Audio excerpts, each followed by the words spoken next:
there is a narrative out there that the Democratic Party is struggling with black male voters, right?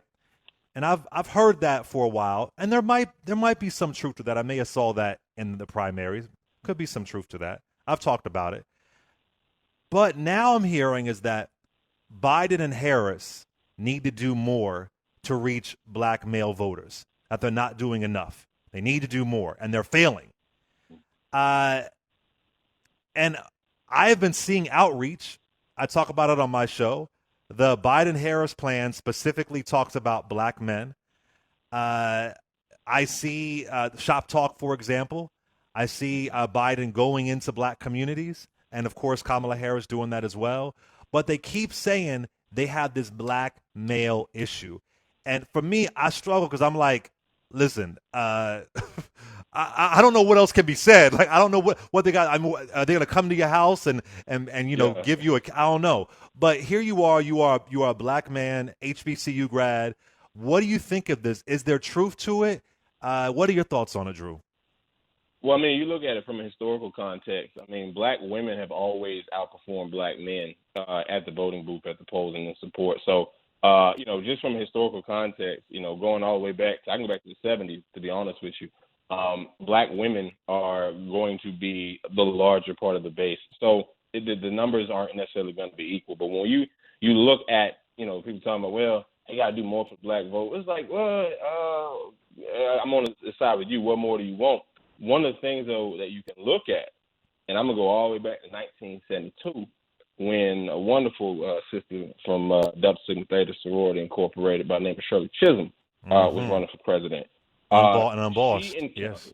Exactly. And she actually ran into the same issues that Kamala Harris was running into, and even some of the same tickets that the tickets running into when it came to black men. She struggled to get the support of mainly black men. Black women supported her, and she even got some white women support as well. But the struggle was black women. Even Shirley Chisholm said it herself. She said a lot of the opposition came from our own brothers. And she said they acted like they acted like I was trying to take something from them. And it's like, no, I'm working for you. Like, what's going on? And one of the things, and now when you see a ticket now here in 2020 with a black woman on the ticket, and now again the outcry is you got to do more to reach black men. I don't remember hearing that with Obama in 07, 08. I don't remember. Perhaps somebody can pull maybe a couple of interviews that I may have missed. Like I said, I was a junior in college at the time, but I don't remember that. I don't remember that with Bill Clinton. He's got to do more to get black men. You know what I'm saying? So, one of the things that we as black men have to do, I think, especially those of us, I'm learning the terms here, those of us who identify, cis hetero, hypermasculine men have to really identify and understand is that number one priority has to be making sure the black women are taken care of. That's right. You know what I'm saying? So when I look at a policy and platform that's prioritizing the safety and security of black women, as a black man, that's like, all right, cool, take care of them. Because as a man, you know what I'm saying, growing up, just in our culture, we taught that, hey, you're a man supposed to work hard, provide, and take care of, your responsibility, take care of your woman, take care of your kids. And when I see a platform or a ticket that's addressing that, it's like, okay, cool, that's what's up. Help me, handle my responsibilities a little bit easier as far as me and my family and such. But the other thing is that we have to identify as black men is to understand that, look, there's nothing mainly that we actually face as black men that black women don't also burden. So you mentioned earlier about being the only black person in the room, the only one in the room that looked like you. Yeah, I'm in that situation. You've been in that situation. But so is Kamala Harris. So is Reecie. She's been in that same situation too. Yeah. But not only do they have that, they also have to deal with the fact that there are women. And so they got this other burden. Because I'll be honest with you, I had a conversation with somebody. It was a couple of dudes, and we were asking women like what their experiences were. And there, even when you're black, there's still a level of privilege in being male. Absolutely. There are still certain things that that I'm gonna just automatically have a leg up over a black woman over, for the simple fact that I got a XY chromosome. You feel me? So and identify as male. So it's like, it's you have to also understand that when women walk into them, black women, that okay, they got the skin color working against them, number one, but also that gender and that sex is working against them as well. And as men, it's like what we have to look at is, number one, make sure we educate ourselves.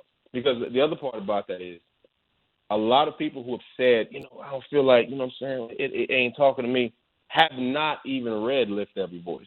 They're not aware of that. And maybe to their credit, the campaign could do a better job of putting that out there. I try to help with a video or two, something that attracts folks so you understand what's happening. I appreciate it, you know what I'm saying? But Drew, hold up, Drew. Here's the other thing that bothers me is that while that's true, but in the primary, we had candidates that had robust black agendas, like Kamala Harris' agenda, like Julian Castro's agenda, like Elizabeth Warren's agenda, that spoke point by point by point to the black agenda and to black men. Yet where was the support? Where was Ice Cube then? Where was Diddy then? Like, so that I get confused because it was there, but because Biden wasn't my number one pick, but it was there. It was there. Go ahead, brother. It was there. We had a black man in the primaries named Cory Booker. Yeah. Baby bonds. Work. Yeah. He had as like folk don't know this, but I was born in West Philly, raised in South Jersey. Like I'm from West Philly too. I'm from 60th Street. Word. Yeah. Oh shoot, bro. Yo, Yeah. I was living on North Colbart Street, North Colbart Media. By 59th Media. Yeah. And nice. over, I'm older than you, though. I'm older than Jersey. you. You don't look like it, bro. You look. I'm trying to moisturize, brother. Okay, go ahead. But no. So it's like, we got Cory Booker, who has done tremendous work in New Jersey and Newark. Like I'm talking about, he for real, like, was even living, like, not in some fancy, upscale penthouse apartment. He was there in the basement apartment in the hood in Newark, like, on the ground, in the trenches getting stuff done. And, like, then, where was the support then? I had one brother from A&T that supported him that I'm aware of. But again, it's interesting, like, how people who are dedicated to this, again, historically, black women putting all the work, the time, the energy, and the sweat and tears into it, and then when it get close to time, for the cake to come out the oven, all of a sudden the Johnny come lately show up, and I don't want to mean that in a bad way, but it's like, yo, where was y'all at? Where were y'all? You wasn't in the gym shooting with me. You feel me? So it's like, Listen. I think we got to educate ourselves. Understand that black women need to be protected, because whatever they get, if they taken care of, we're gonna be taken care of. I mean, that's just the nature of law. People get upset. You can call me caveman if you want to, but that's just truth. Yeah. Reecie, as a black woman, when you hear this narrative, that it's almost like they're saying black women are getting too much attention. That's kind of what it feels like. I'm like, is this some kind of competition? But when you hear this, and let me be clear, Reecie Colbert, you were for Kamala Harris early. You didn't just figure this out, 2 or 3 months ago. You were for Kamala Harris early. And I see you shut down, I got to be real, some of the misogyny that people throw at you. And I don't know, what are your thoughts as a black woman when you hear this, that black men, they're being ignored, reportedly? Well, I've always had the attitude, earn every vote, and in particular, earn black votes. That's right. And I've had that, and that's why I supported Kamala Harris, because, as you pointed out, she did have an excellent, not only proposal, but also she had receipts in terms of her work with black maternal mortality, her work in the criminal justice system, her work in a number of issues, particularly climate change and environmental justice. And so that is what I think people should be looking at. But I agree with both of you. I do believe that the campaign is doing a lot of robust outreach, but I think what they have a problem with is an algorithm problem. They have a problem with curated social media pages, right? And so everybody wants this information to just fall in their lap. And so how do you get around that? Sometimes you have to go to where the people are. You have to go to black radio. You have to go to black media. You have to send surrogates that are credible in these communities. You have to send surrogates who have a voice. I think that Shop Talk is amazing, and they have some really, really, really powerful people on there, but that requires people to come to you. And so what they need to do is take Shop Talk to where the people are. That's one thing that I think that they could do that's more impactful. It's not doing additional work. It's just being more impactful with the work that you're already doing. We live in a meme culture.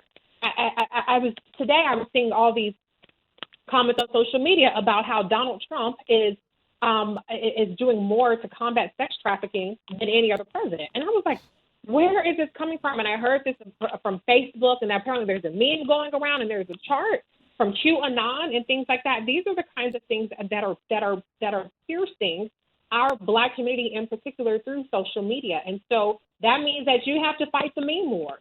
You know, we need memes, we need graphics, we need things that are easy to catch on to when it comes to Lift Every Voice. Lift Every Voice is an incredibly extensive Black agenda that the Biden-Harris campaign has put out. If you look at Donald Trump's platinum scam, it's plagiarizing the best parts, or not even the best parts, but the many parts of not only the Lift Every Voice plan, but actually Kamala Harris's agenda when she talked about reforming the credit system and when she talked about investing in HBCUs and things of that nature. And so, but they had a graphic, and that graphic had a big fat number that said $500 billion.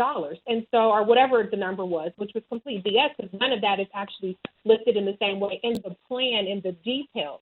But what Donald Trump is doing is he's taking advantage of the way that people ingest information, which is through memes, which is through social media, which is through curated platforms. And so that will be what I would encourage the campaign to do, is to recognize that there are people that you might want to reach that are getting their news through Waka Flocka or through Ice Cube or through, I think Plies is amazing. So that's a person, you know, that, again, you don't have to necessarily, as a campaign, formally reach out to them, but you can send a survey. You can send supporters out, like Drew, for instance, who can go into these spaces incredibly quick. So I'm not personally offended. I understand that there are a lot of people that view it that way. They feel like, hey, this is our moment. You know, Black woman, this is our moment. Why can't we have some shine? I've seen that. Why can't it be just about us? Why is it when it's about us and it's a problem and this, that, and the other? I completely understand that.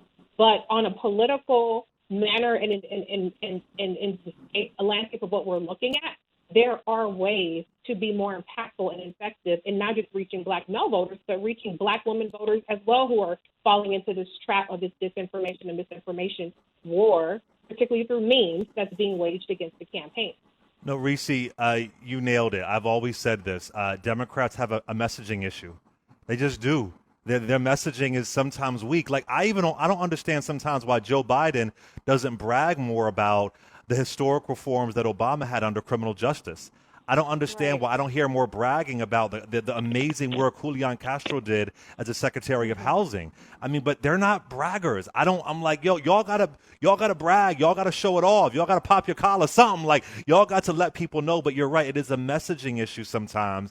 And to their credit, Republicans, their messaging, it might be lies, it might be stunts and tricks, but the messaging is on point. It's on point.